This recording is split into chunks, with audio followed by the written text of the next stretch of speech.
Hello and welcome to this webinar titled Innovative Solutions from Industry 4.0, hosted by Biopharma Asia Magazine and presented by Michael May, President and CEO, CCRM at Center for Commercialization of Regenerative Medicine, and Philip G. Vanek, PhD, General Manager, Cell and Gene Therapy Strategy at GE.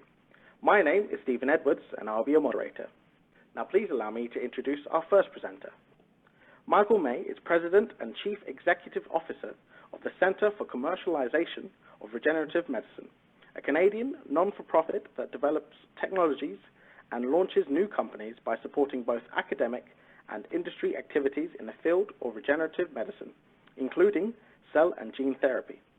With a staff of over 85, a network of academic members, 100 industry partners, dedicated funding and facilities to develop technologies, manufacture cell product, and incubate companies, CCRM is generating health and economic benefits for its stakeholders.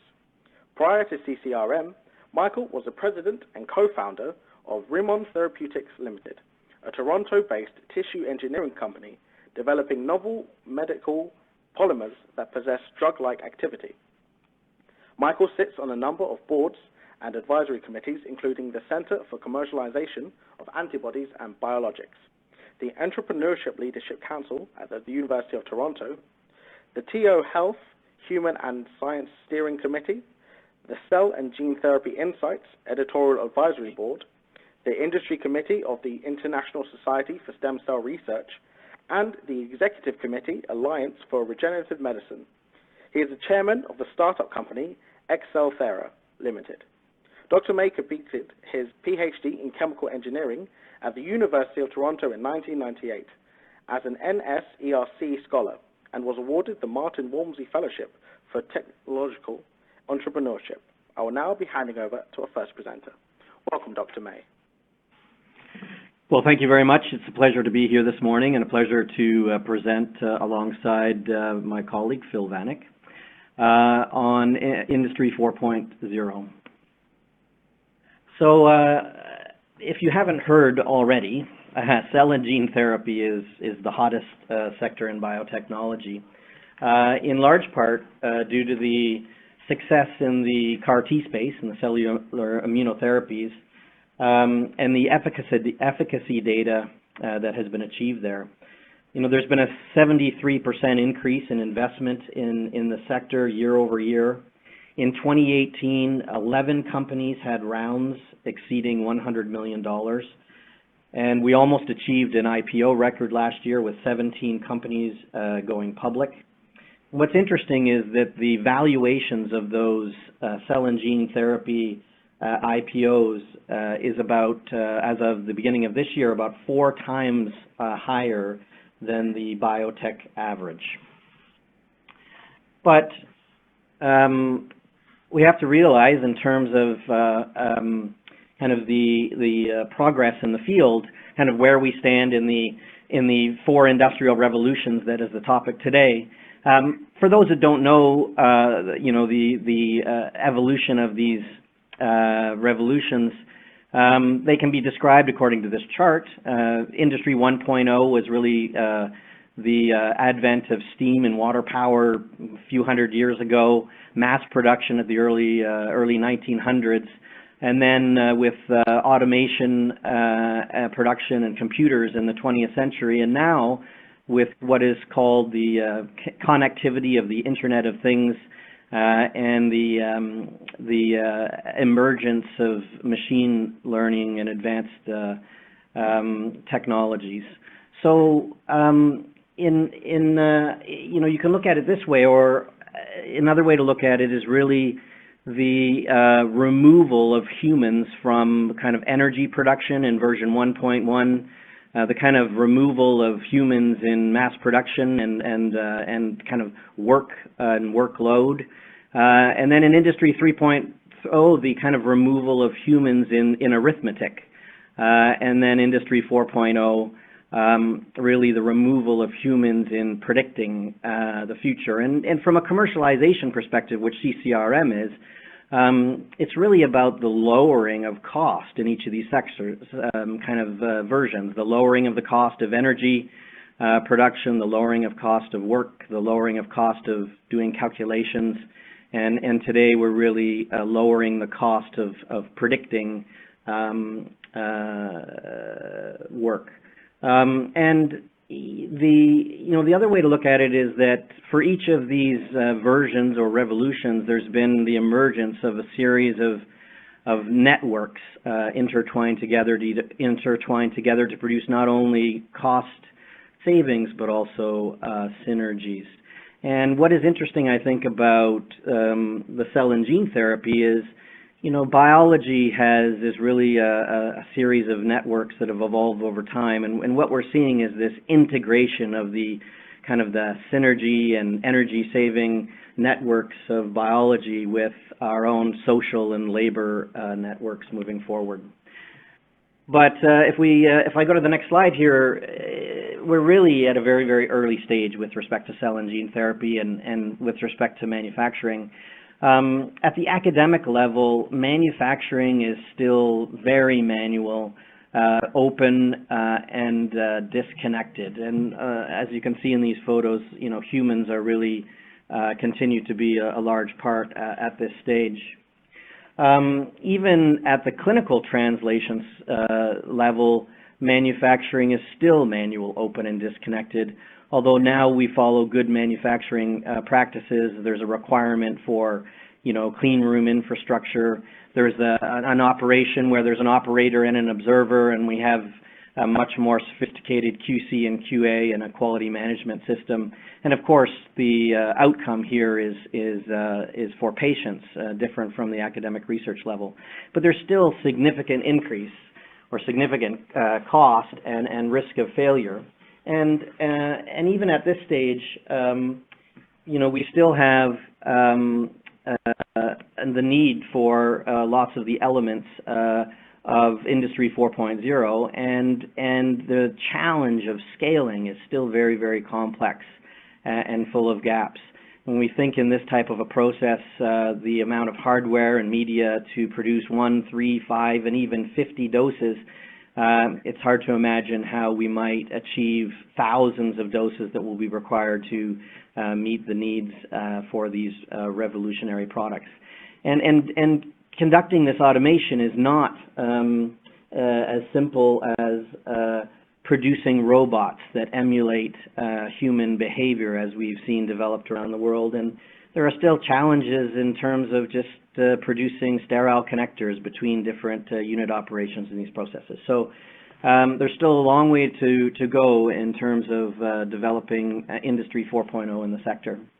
As many of you on the line probably know, there are many different potential products in cell and gene therapy, from tissue engineered products and hematopoietic stem cell transplants, which really represent patient-specific strategies and scale out of process, to engineered cells, MSCs, and pluripotent stem cell derived products, which are really around scaling up and bulk manufacturing strategies. And the need and kind of needs for scale up are represented in this table, where there are some examples of patient-specific and bulk manufacturing products.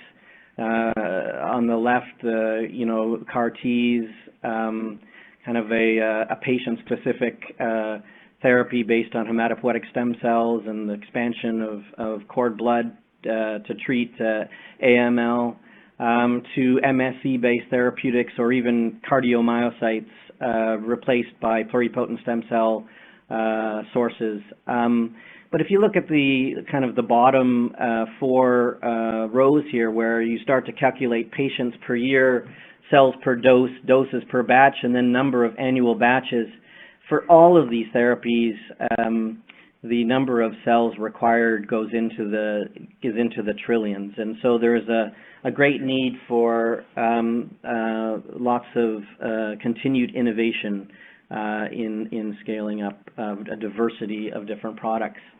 And that diversity is represented here. This is some information we achieved by polling clients and CMOs in the space.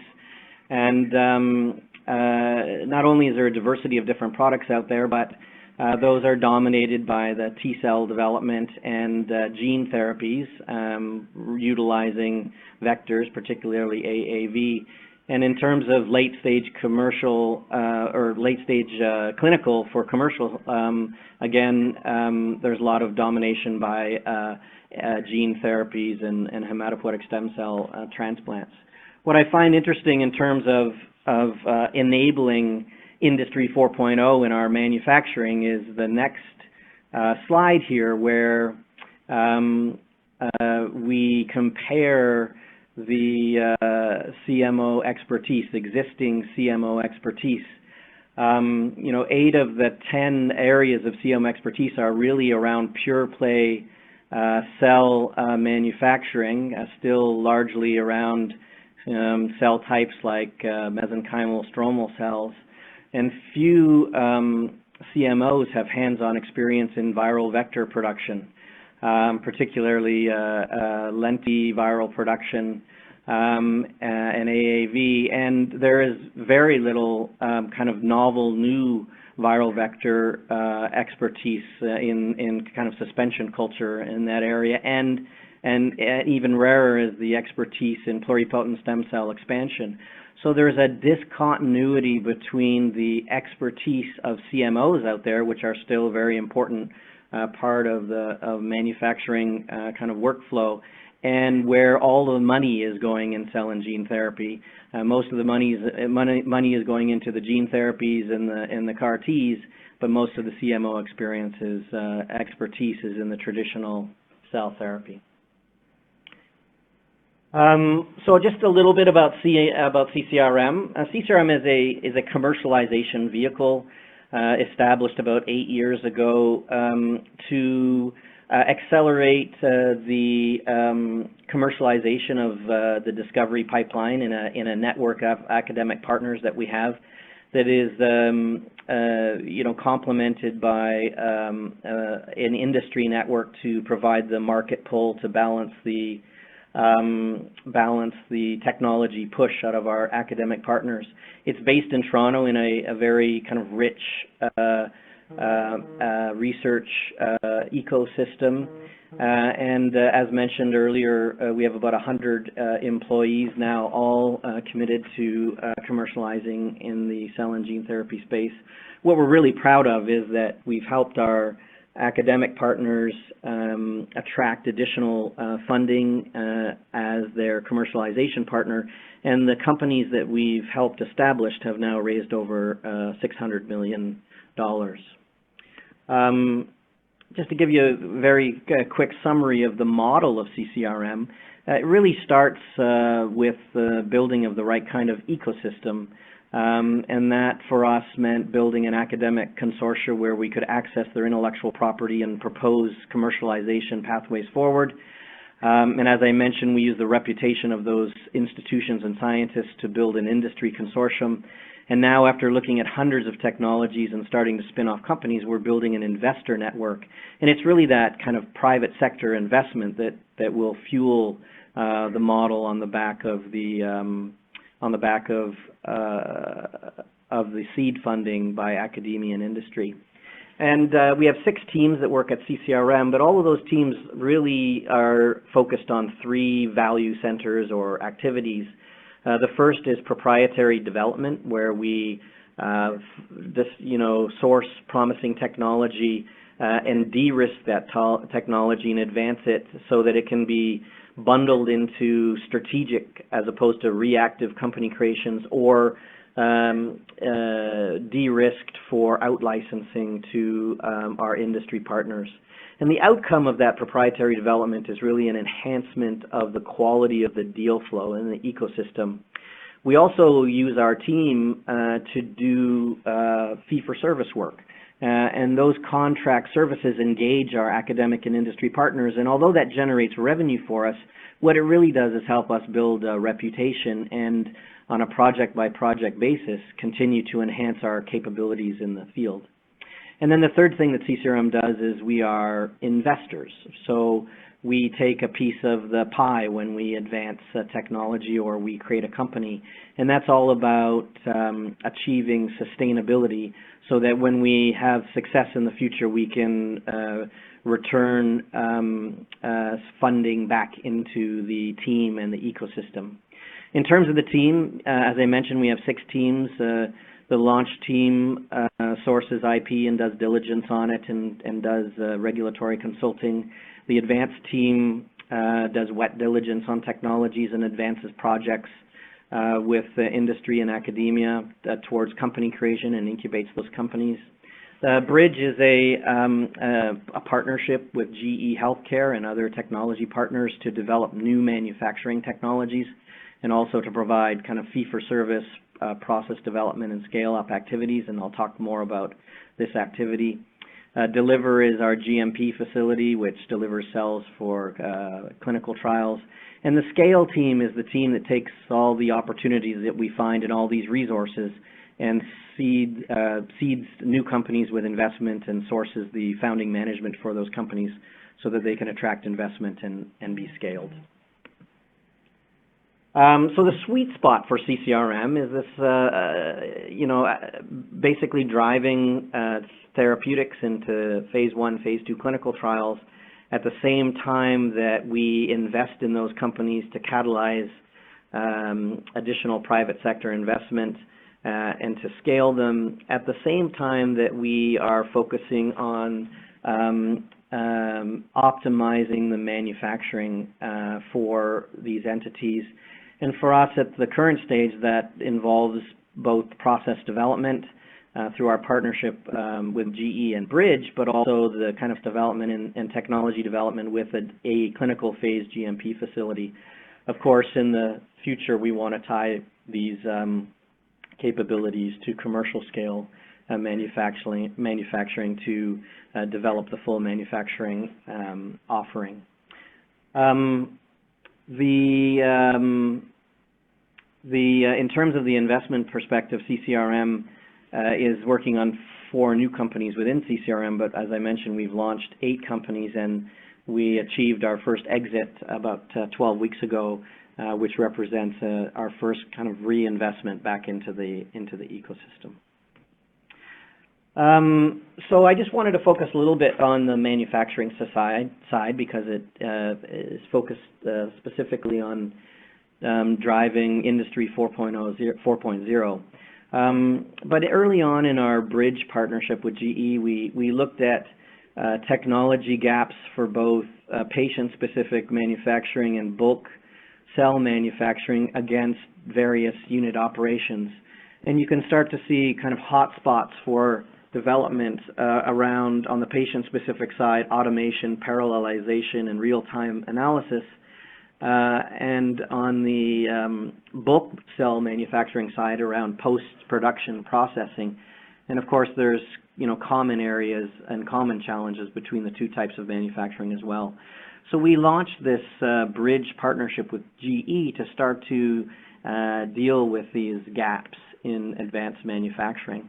And just to give you some example, over the last few years, the Bridge team has developed an automated, closed, integrated CAR-T manufacturing workflow that also includes the development of kind of novel media and also a kind of sub or spin-off project to optimize lentiviral manufacturing, which represents a kind of a major need in the industry in terms of cost and delivery time. Another example is the development of a pluripotent stem cell production workflow, which produces in a 10-liter scale about 35 to 40 billion PSCs per batch. And of course, that has been wrapped around that process is a series of integrated unit operations, and these have been optimized at moving through a seed chain and various scales through a design of experiment process from kind of the pilot scale to this 10-liter scale. And I wanted to focus a little bit on quality by design because I think this is an important tool to enable the optimization, the scale, and the integration of these unit operations. So, quality by design is about defining kind of a design space or an operational space for production where the product is kind of well controlled and the process is well controlled.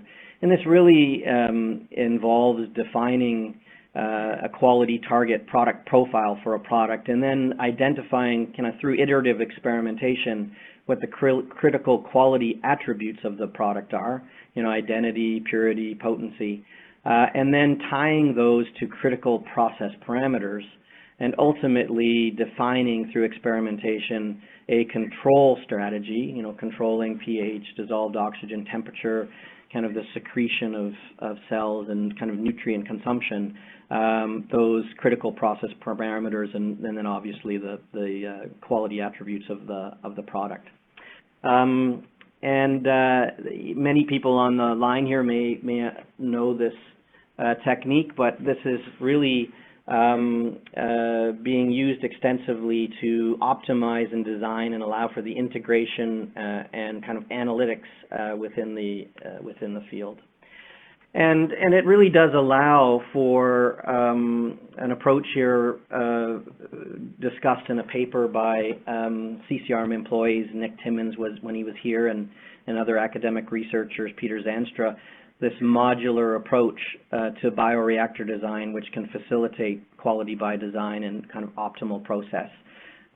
Taking cells of kind of in different formats, whether it's single cell culture or cell growth on microcarriers or on fibers or as aggregates or in hydrogels, really looking at the process at different scales, often scaling down to optimize and then scaling up for production in various bioreactor geometries, and then exploring different control modules or control structures to kind of optimize the product, including optimizing the secretion of cells and that kind of feedback that they drive in the differentiation or the expansion of product.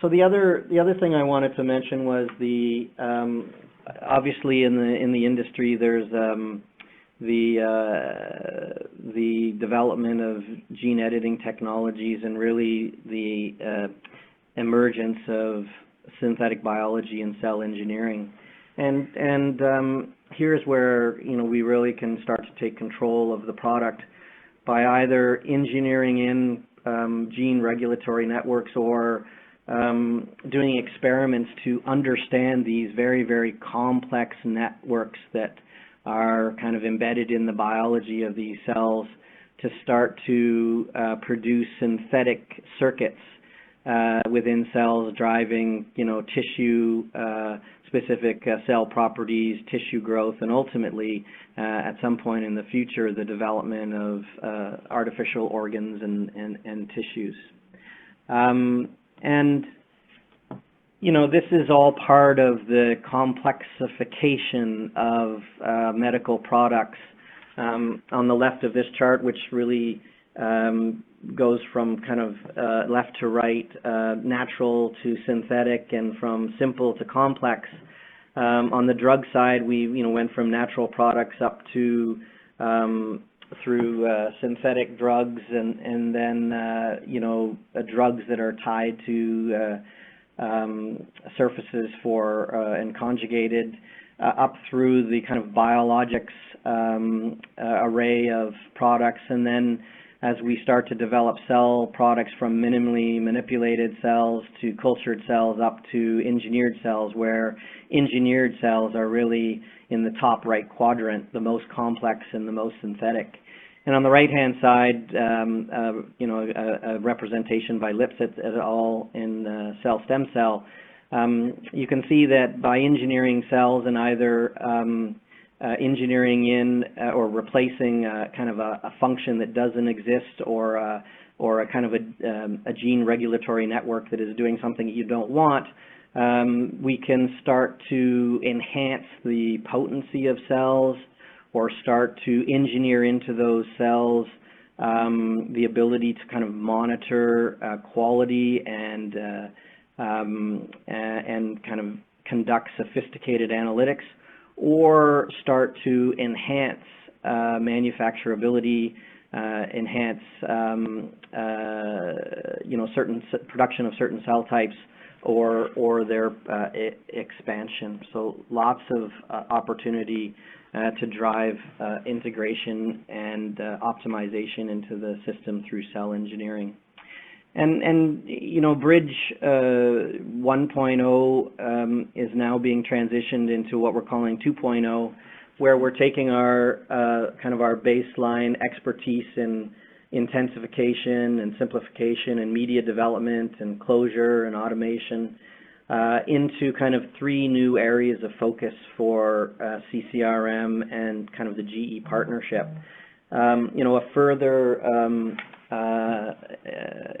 enhancement of automation and integration across workflows, but driven by a much more sophisticated analytics.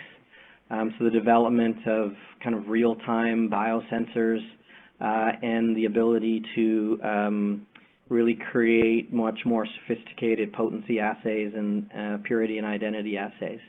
And finally, to exploit the development of tools in gene editing to drive some of what I just talked about on the cell engineering side, to really push manufacturing in the space into 4.0. So just a couple more slides here for me, and some comments on the trends in the cell and gene therapy commercialization. As many of you know, there's been over the last few years only a rapid convergence of gene and cell therapy, and I've commented a little bit on that today. The kind of acceleration of these therapies and the efficacy that some of them are generating clinically is really driving regulatory innovation now around the world, and we can note kind of regulatory legislation and structure in Japan and the US with RMAT designation. Really, there's an emergence now of pluripotent stem cell-based therapeutics, kind of following behind the CAR T cellular immunotherapies. There's been an incredible impact of cell manufacturing and the development of cell manufacturing, and I touched a little bit on that. And obviously gene editing, but something I'm not talking about today, but which will enable Industry 4.0 is the development of 3D bioprinting, and really the three tools here together are really great examples of tools driving 4.0, like similar tools in other industries. There's a lot of investments that have taken place, and there are results now being generated in very complex lab-on-a-chip projects where the biology of cells is being understood and exploited, and synthetic biology initiatives like one that we're associated with here at the University of Toronto. Reimbursements are now happening, particularly around the CAR Ts, and health economics is being becoming more and more important. And of course, an example of all of this, these kind of stages and revolutions in the industry have been around ever increasing levels of collaboration, and certainly CCRM is one of many examples of collaborative models in the space.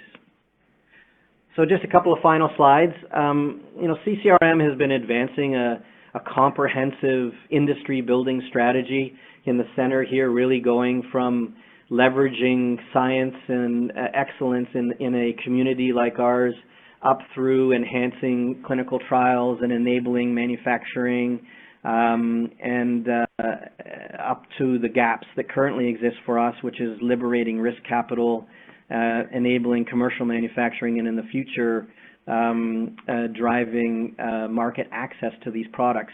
So we've really been driving technology development, but there is a need as well now to start to enable market access, kind of from the other side, and that in places like the UK and through the UK Cell and Gene Therapy Catapult and work that's happening in Canada and other places, we're starting now to conceive of the concept of advanced therapy treatment centers, where it's not just about the product and demonstrating the product clinically, but it's about how do you drive market access by optimizing sourcing, manufacturing, the supply chain, the patient journey within a hospital, and different payment structures.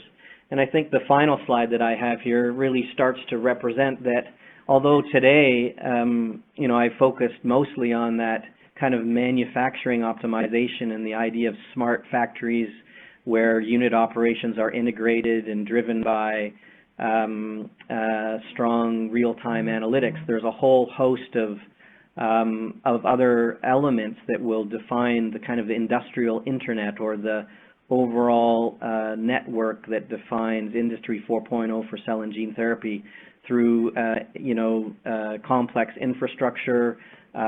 Hospitals will play an important role in delivering these and kind of raising the standards in hospitals to deal with these complex products through very, very sophisticated logistics and supply chain platforms. So I think that's a nice segue into what Phil is going to talk about. So I will end my presentation there, and thank you for your attention. Thank you, Dr. May. And once again, I would like to remind our viewers that there will be a live question and answer session at the end of the webinar. Please feel free to send your questions in at any time during the webinar via the questions tab located directly below your webinar screen. And we'll go through these at the end of the presentation. Now, please allow me to introduce our second speaker. Prior to joining GE Healthcare Life Sciences, Phil was head of business development for cell therapy at Lonza's pharmaceutical division. Later, as their head of innovation, he helped drive new technology initiatives focused on cell, protein, and viral therapeutic manufacturing. Phil's career has included a number of innovation, businesses, and market development roles at Becton Dickinson, Invitrogen, and Life Technologies, and 2 startup biotechnology companies in Washington, D.C. area. Additionally, Phil was an instructor for Johns Hopkins University Advanced Academic Programs, teaching biotechnology marketing for several years while working at BD and Lonza. Phil received his PhD in biochemistry and molecular biology from Georgetown University Medical Center, and subsequently held an IRTA fellowship at the National Cancer Institute in the Laboratory of Molecular Oncology and the Hollings Cancer Center in Charleston, South Carolina.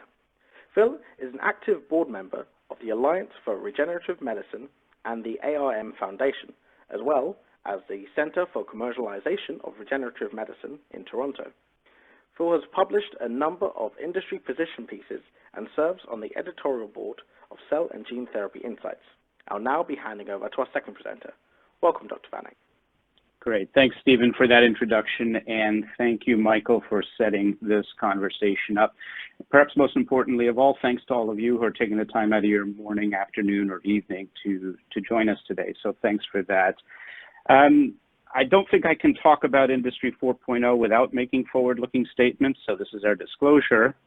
And then in terms of what I'll be addressing today, from an outline perspective, I did want to sort of spend a little bit more time extending some of Michael's comments through this introduction, talking a little bit about the changing therapeutic landscape, the interdependencies of biology, manufacturing, and logistics, which is really setting the stage for the data revolution, the biology, and then ultimately Industry 4.0.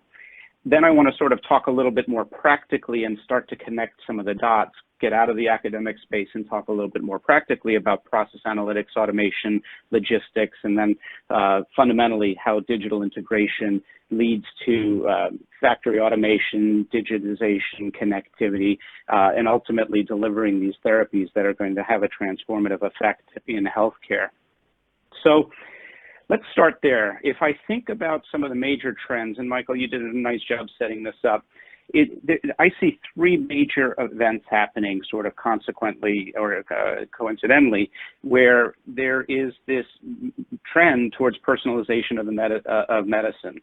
from the days of the genome sequencing, subsequent genomics revolution, proteomics, metabolomics. There's a lot of information that's been gathered over the years, and we're now starting to, in particular in light of autologous therapies, we're starting to enable therapies that are tailored towards individuals. So with that, there's access to a significant amount of genomic and metabolomic information. The day of the $100 genome is effectively here. And with that information and that ability to sort of tailor medicines towards individual patients will have huge implications in the future. The second part is, as Michael pointed out, kind of on his vertical, these therapies are getting significantly more complex, and I'll spend a little bit of time talking a little about that in terms of the evolution of therapies, but more importantly, how to the extent that we are now modifying cells as though we're modifying integrated circuits back in the 70s and 80s, we're reprogramming cells. And then ultimately, this is kind of interesting to me in particular when we talk about logistics and connecting all these different nodes, whether they're manufacturers or clinical centers or the clinicians and the patients themselves. It's the convergence of the clinical center and the clinical treatment with the manufacturing centers. So all of these things are converging to kind of present a lot of challenges from a supply chain perspective, and those challenges will ultimately benefit from kind of the integration of Industry 4.0 standards and capabilities. So I won't dwell on this slide. I think most of you have seen this or something like it in the past. For us, we do believe that the world is evolving. We see not only the investment in the space, but consequently to all the information Michael presented about the industry and the changing therapeutic landscape, we do believe that a significantly larger population of patients will be treated in the not too distant future. We also hear time and time again that these therapies, in particular autologous therapies, are very costly, therefore the cost has to come down. And eventually, don't hold me to the dates that are presented here, it's more for illustrative purposes, but ultimately, we do see that there will be a decline in the cost. I usually cross out cost and write risk, so these therapies will be manufactured in a much more closed and connected and perhaps even a removal of some of the environmental requirements from clean room perspective. That will all shift and then help to reduce some of the manufacturing costs. As we globalize and we start to deliver these therapies not only to the leading clinical centers that have all the kind of wraparound critical care capabilities, but eventually these therapies, we do see a world where they'll be distributed regionally or even into some of the smaller rural hospitals or rural centers. Now, for all of that to happen, there has to be kind of the evolution and the principles of Industry 4.0 to come together, whether it's in designing better manufacturing processes, whether it's looking and analyzing or predicting where demand will be in the future. I do see that being a major driver for these capabilities to mature. So I'll take one more moment and just present a slide which I kind of talked to, and you'll notice that I've highlighted within the boxes around the periphery of this slide a couple things which will then form the basis of the rest of the conversation.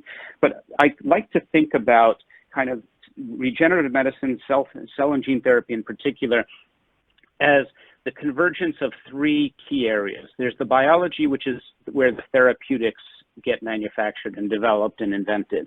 And there's the engineering side, which is the manufacturing, and then ultimately there's the logistical capability. And as we mentioned in the prior slide, all of those things have to work in concert, and they have to work efficiently and effectively for this industry to sort of materialize the benefits at the cost and at the scales that we're envisioning. So on the therapeutic focus, I just highlighted a couple elements there on synthetics and systems biology and reprogramming of cells, but also this notion of precision health. So we'll dive into those two topics a little bit more deeply. On the manufacturing side, there's a lot to talk about in manufacturing, whether it's, manufacturing facilities of the future, but I'm going to only focus today on sort of this sensor enablement and process automation process analytical technologies that can help drive automation. And then ultimately, I'll talk a little bit about the supply chain focus and the network orchestration. And then ultimately, it's the digital wraparound that enables that to take shape. So let's, setting all that aside kind of as a foundational to build upon and building upon what Michael presented, I don't think anybody would accuse us in our industry of not collecting enough data. If you think about the amount of data that goes into an IND or the amount of data that gets collected to support a CMC or a BLA, we collect a huge amount of data. This in the biological space is only going to continue to increase, whether it's at the patient level, whether it's in the manufacturing and operator level, or whether it's at the sort of specific data point for a particular analytical sensor on a bioreactor or platform. The amount of data that we collect today is large. The amount of data that we're going to collect in the future is going to be huge. Now, to understand and to start to connect the nodes and all the interdependencies that we have and we presented in the prior slides, if you think about a typical progression from research all the way to the patient outcome in that sort of temporal space from the invention all the way through the development, there's really these three elements that we're working to sort of improve. On the left-hand side in the R&D space, whether it's clinical R&D or just basic research, it's really about driving R&D effectiveness and efficiency to get to smarter R&D. In the middle, as we're starting to progress these new medicines through the clinical trials, we want to start to look at more clinical effectiveness and more CMC effectiveness in particular. For those of you not familiar with CMC, chemistry, manufacturing, and controls, basically everything that goes into the manufacturing instructions for a clinical product. And that's all about driving more effective clinical trials on the nascent side, but then ultimately driving towards optimized manufacturing. And all of this is really in the service of a better patient experiences and better patient outcomes ultimately. So to get that, analytics plays a key role. And analytics on the industrial side at the top part connects product insights to process insights and vice versa, so that we can learn from the process, we get better information about how that product is finally manufactured. And then that all has to get ultimately coupled back to the analytics on the clinical side, which are the disease insights, all the way connecting back to or forward to those patient insights.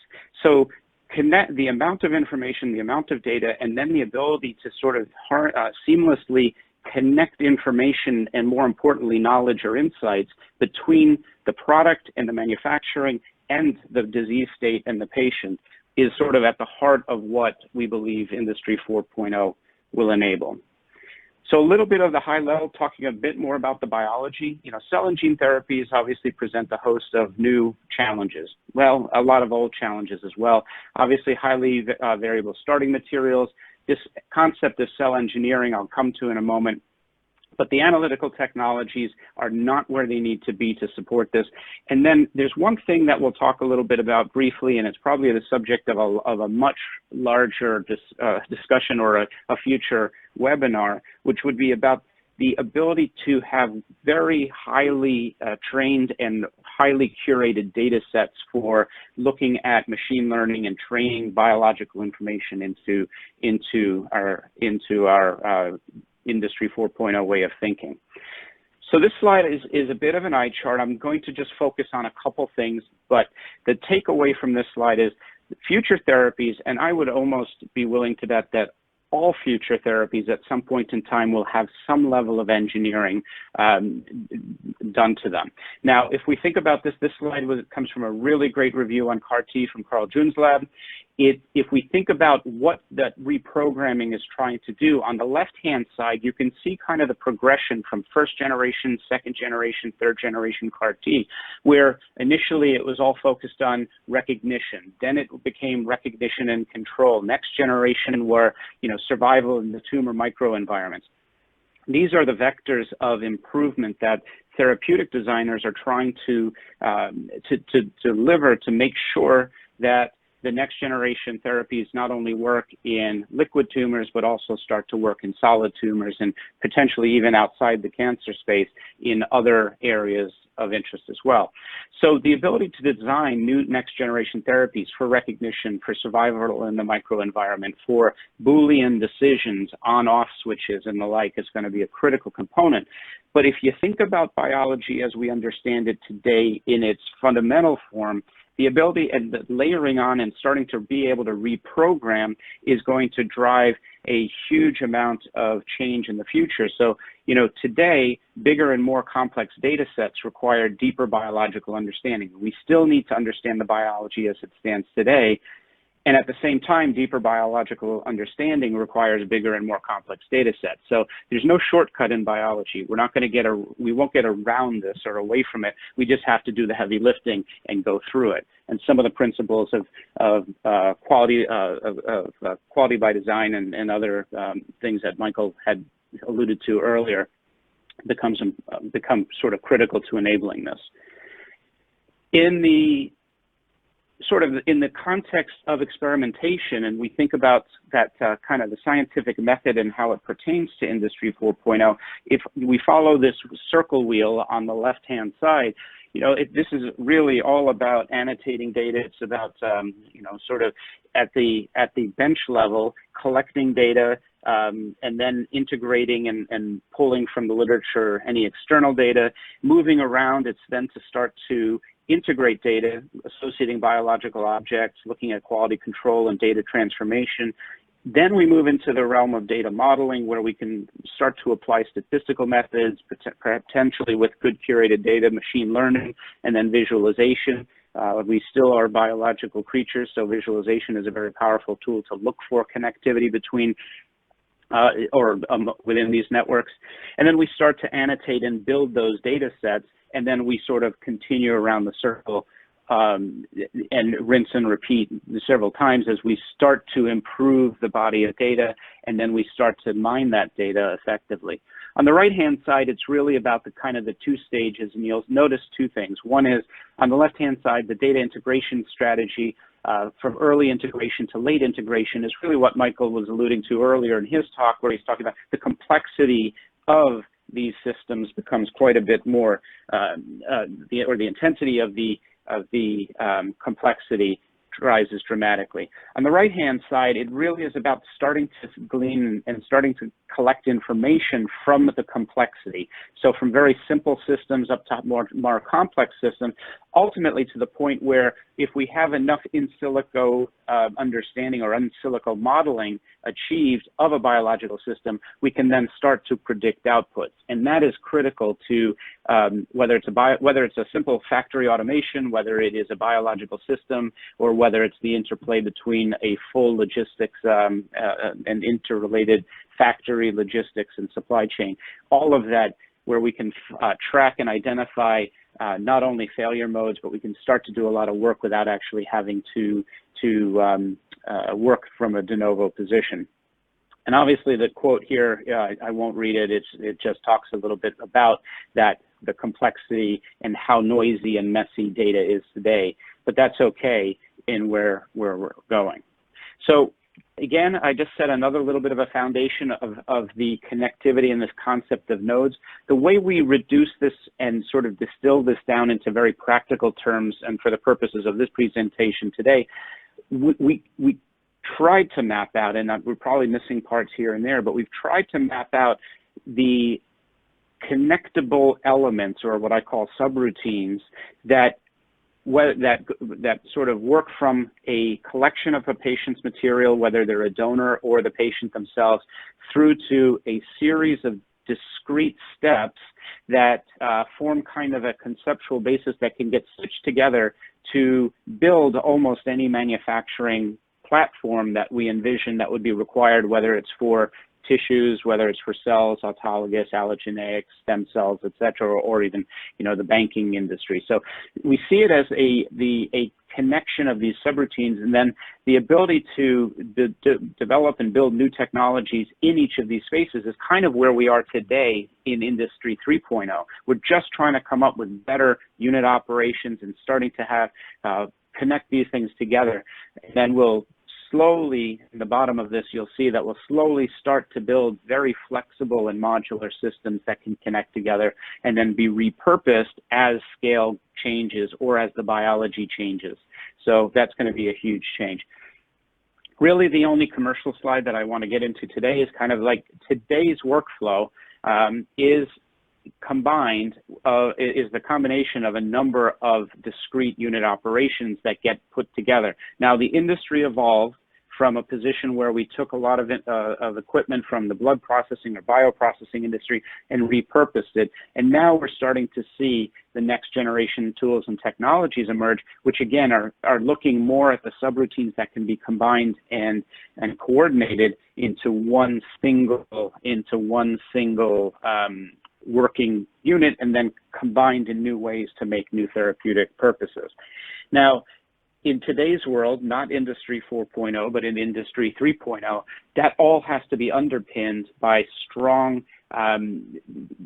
digital computational capability and this digital enablement. So GE's launched its version of basically electronic batch record and traceability and laboratory notebooks from a digital perspective, with the intention of really, like I said, underpinning the capability today to connect the box level information and the unit operations that we have today, and then ultimately start to put these together in new ways where there is a single digital platform that can take data from any particular instrument. It can then start to provide information or collect information from sensor-enabled next-generation technologies, and then in some distant future, start to predict and anticipate what failure modes might be or when a product is actually going to be released from a particular QA or QC step,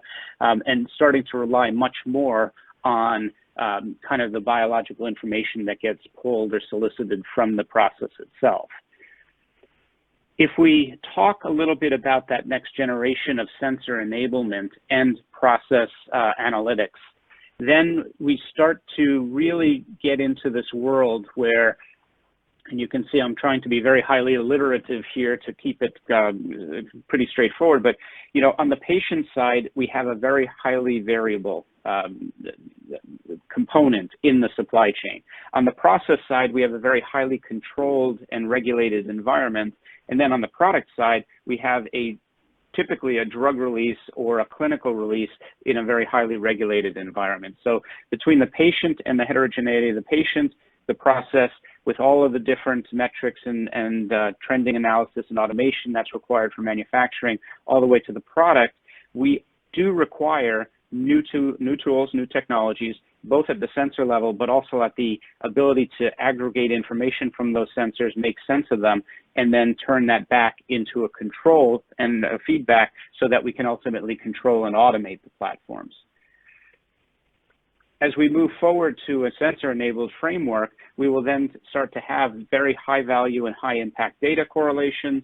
That will be between the process and the product quality attributes, the most important part of a therapy, and then ultimately assure continuous process understanding and control.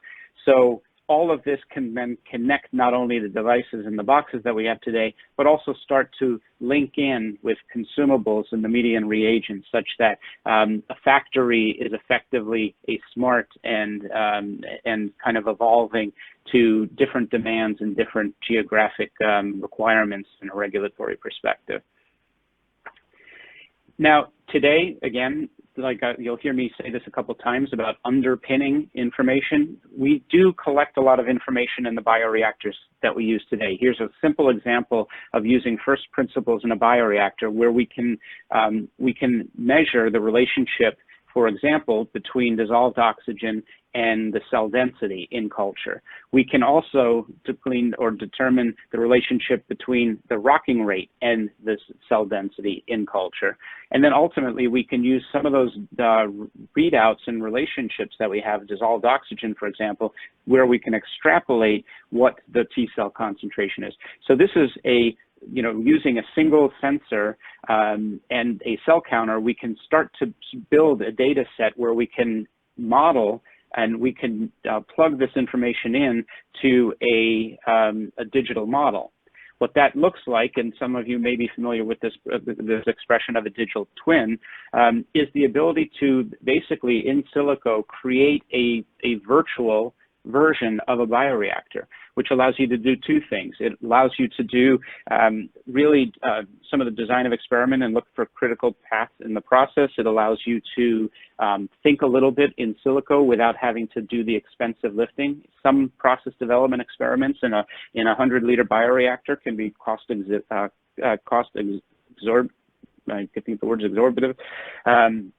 exorbitant, apologies. And then ultimately that information starts to become a new tool that we can use to start looking at new biology in that tool. So without having to do the heavy lifting on the process development side, we can actually demonstrate an in silico bioreactor version. So that's just a simple example where we've done this in the biologics business, in the bioprocess business. We're starting to do this in some of the cell and gene therapy space as well. But ultimately, and I'm not going to focus, there's a lot of information on the slide. I'll really just focus on the right-hand side in interest of time. But really, it's about answering questions through the process development, through the clinical development, and ultimately on the journey that the cellular product makes on its way to treating patients. You know, it's really about descriptive analytics and what happened. It's getting into the diagnostic analytics and asking the question, why did it happen? Escalating up to predictive analytics to start to say what will happen at some future point, and then ultimately getting into prescriptive analytics. So what can we make happen? How would we change our process for better outcomes, ultimately in serving the needs of the patient? So that sets the foundation for automation, ultimately, through biological feedback mechanisms, predictability, combining in silico tools with process development learning. Just a sort of a parting shot on automation and sensing. It's important to remember as we go through this cycle that we've been talking a little bit about, that sensors without data are of little value. Data without analysis are of little value. Analytics without action are of little value. Actions without learning are of little value. And prediction without understanding is really ultimately of little value. And the goal of all this activity ultimately is to be so good at the manufacturing, the development of therapies, and understanding the biology that we can start to make predictions. As we start to bring in the last leg of the stool, the logistics piece, again, I think everybody appreciates the complexity of moving living cells from one location to another, or from manufacturing in a centralized location all the way through to the bedside or wherever the patient is at any given time. And those challenges obviously include custody and identity management for autologous therapies, making sure that the patient that had donated his sample for a CAR-T modification receives his own samples back.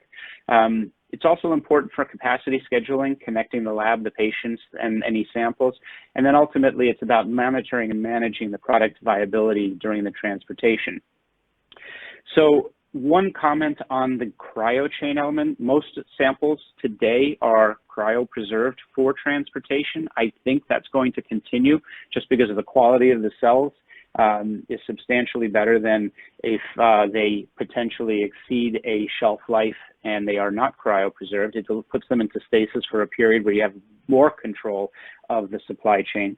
But one of the things that we often overlook in the cryopreservation side is the thawing side, which is probably, if not more important, it's at least equally important as the cryopreservation steps.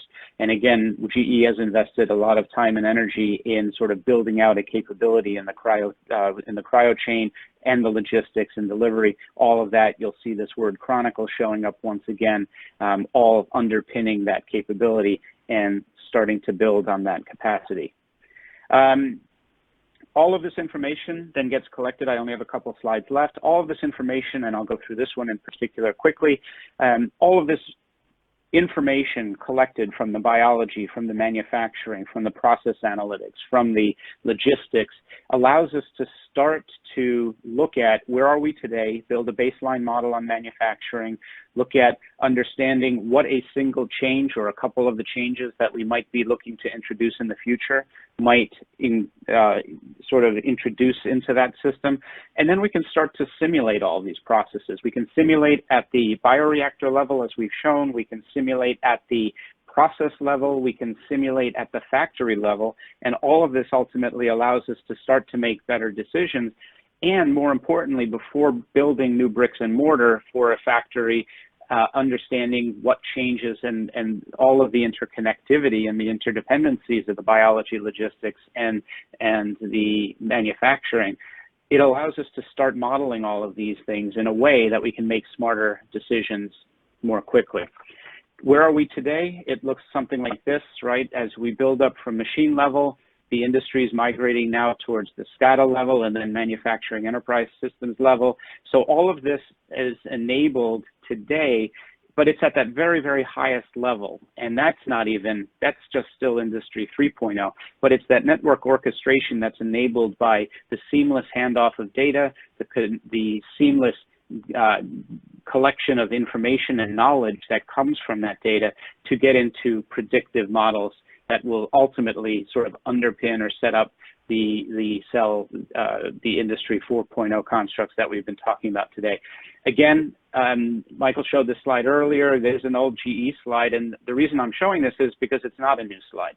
The slide was published first in 2014 when we were starting to talk about this at our factory level. What are all the different things happening around the world? How do we make smarter devices? How do we have the Internet of Things connecting every element? And if you think about what the world looks like today in cell and gene therapy, it's obviously going to require a lot of this coordination and understanding that's going to evolve in Industry 4.0. A slide, just, a couple take homes here. I don't believe we're in Industry 4.0. I think we've got a ways to go. We are solidly in Industry 3.0, and thank goodness for that it actually works and we're making progress. But in the future, with the changing therapeutic landscape and the pace of change and the pace of approval, we are going to be wholly dependent on these new capabilities.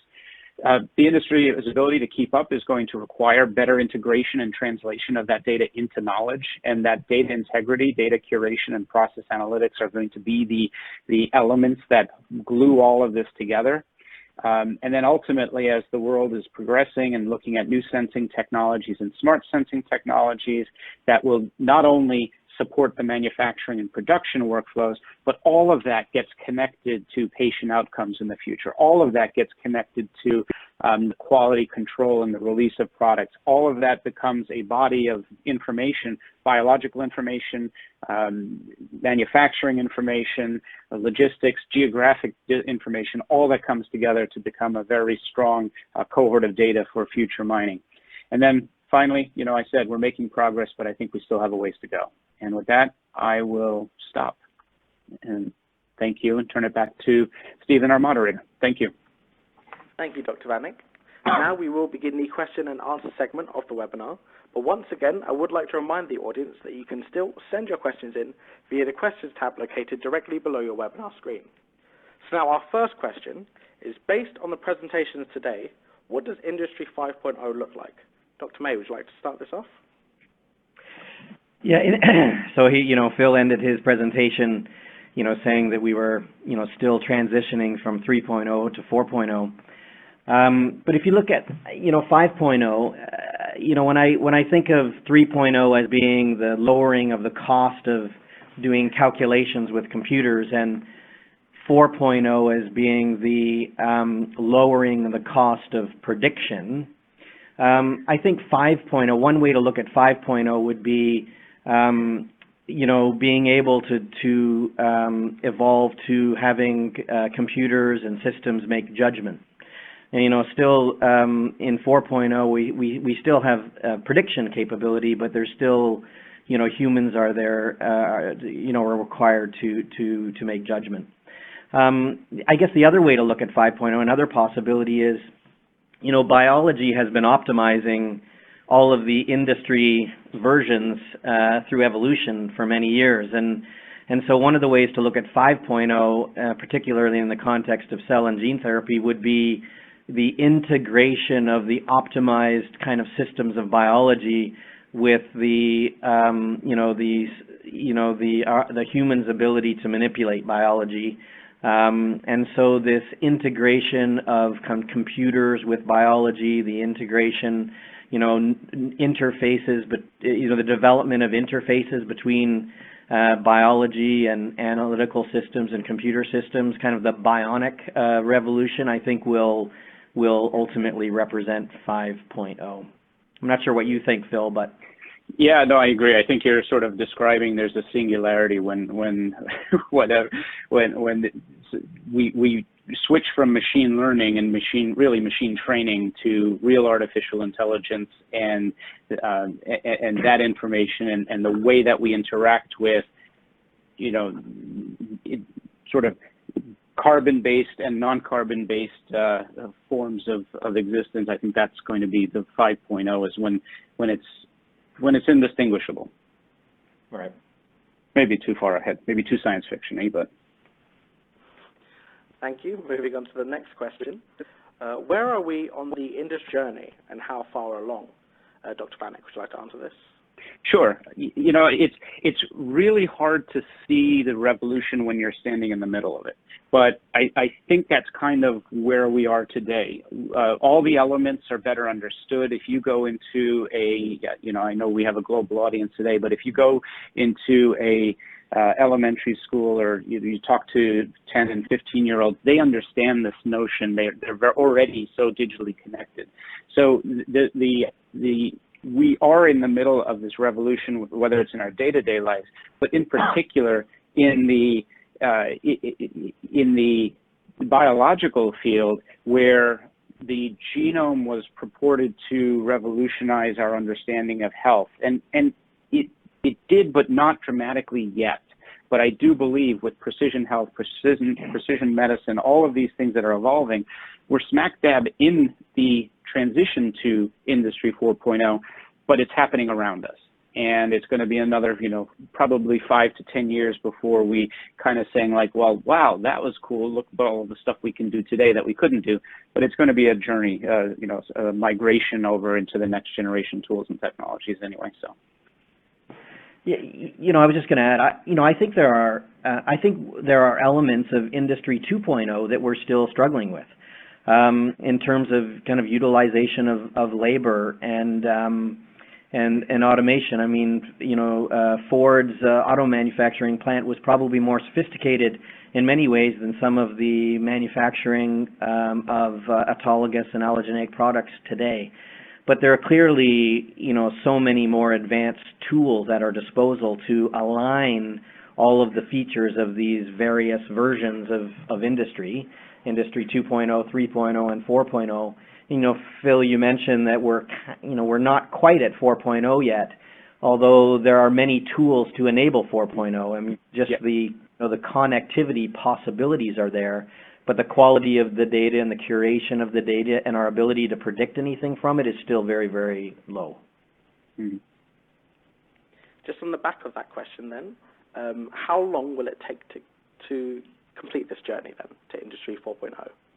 Dr. Vanek? Yeah, I love that question because it's a really hard one to answer.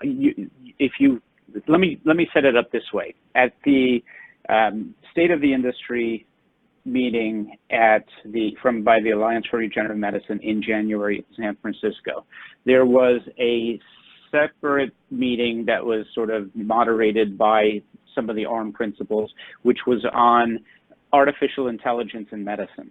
There were 1,200 people in that room. 3, 4, 5 years ago, probably would have had 10 to 15 people, 20 people really deeply entrenched. But the interchange and the discussion dialogue between the audience members and the panelists and others around the room, there was a huge buzz about all of this capability around using artificial intelligence in medicine and in healthcare. The reason I say it that way is we are probably going to be surprised by how fast these tools materialize. Just the pace of approvals of cell and gene therapies is moving faster. The pace of adoption, I guess there's the Moore's law of computational power. the decrease in the cost of the genome and in getting that information, we have more information. The bottleneck and the only thing that will slow down my prediction that it's 5, 10, 15 years out is our ability to curate that data and start training machines to be thinking about this stuff and turning information and sensor data into knowledge. That's going to be the bottleneck, but I think it's going to keep accelerating. Michael, do you have? Yeah, I mean, I think just to reiterate, the pace of development and actually its acceleration over the last few years, I think, would suggest that it's going to happen faster than we think. And you know, the amount of investment that's going into the industry will drive that. But I think it's also important to recognize the diversity of stakeholders that are now in the industry. You know, you mentioned a dozen or so people at meetings about this, but you know, in those early days, everyone was, you know, talking about how do we get our research, you know, validated enough to say interest the pharma companies. And I think in the last couple of years, the pharma industry has been engaged a lot in the industry, although I would say they're still only toe deep in it, or maybe ankle deep. But you know, I think it was important for us to engage a partner like GE. You know, the infrastructure companies and now the logistics companies and data companies are all engaged alongside the traditional, you know, hospital research centers and clinical centers and the academic institutions. So, I mean, the extent of the network and the resources that it has is just growing exponentially. Mm-hmm. Thank you both. Our next question is, and I think we're running out of time, so this may be our last question. What are the top 1 or 2 challenges that need to be addressed to make this happen? So to make Industry 4.0 happen? Dr. Vanek, you want to start? Yep. Sure. So I've hinted at them in the answer to the last question. I really think that getting knowledge from data is going to be sort of the critical enabler of making all this happen. To get to predictive analytics, we have the statistical tools, we've got the modeling tools, we have a lot of those components in place. There's a lot of really interesting things happening there. But it really is, and those of you who know me have heard me say this before, we're still in biology in the days where you poke the frog and it sticks its leg out and we go, that was really cool, look what happened. But we don't really understand why it happened.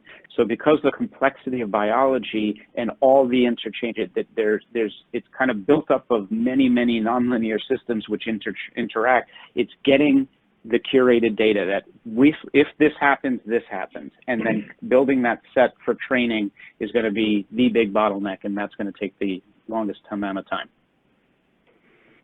Yeah, I would say, you know, 3 things. It's not really what's needed, but the ability to manipulate and genetically modify cells is going to open up a whole host of a new understanding of biology.